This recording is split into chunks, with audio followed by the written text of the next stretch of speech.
I think that there's a lot of confusion about what intersectionality is. As I understand it, it's very similar to the ideas back in the 1970s of feminists, which is that all the different ways in which women are oppressed need to be understood together. So it needs to be understood that a woman may be oppressed by race and class as well as simply sex, and that these things are so enmeshed together that it's very, very difficult to separate them.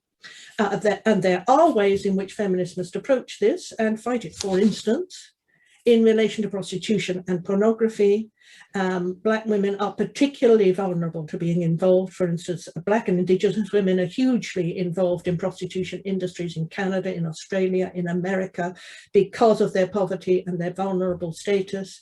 Black women are used in pornography in horrendous ways in which racist disgust at them by white men is eroticized, and so on. So it needs to be understood that these issues go together and they cannot be separated. But what's happening now with intersectionality is that it seems to be the argument that it is wrong for feminists to concentrate on issues that affect both Black and white women, because that is naughty and it's selfish, and women are always selfish.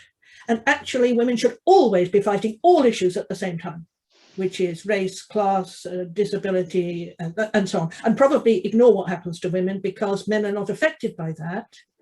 And only issues that affect men are really, really important. So that there's this huge attempt to get women to feel guilty if they concentrate on women at all. And of course, intersectionality apparently includes any men who, for sexual excitement purposes, pretend to be women. So it includes men who transgender, and so on and so on. So intersectionality has a very, very different meaning now from what I think it had originally when it was developed by Kimberly Crenshaw, and from ideas in the 1970s about how sex, race, and class intertwined in the experience of women. And yes, it is used as a weapon to beat feminists with. And men's organizations never have to do everything at the same time. I mean, you know, men's socialist organizations, trade unions, and so on, they don't have to fight everything at the same time. In fact, they ignore what's happening to women most of the time and have no interest in it whatsoever. So it's a stick that is used to beat those selfish women who actually want to look at what happens to women.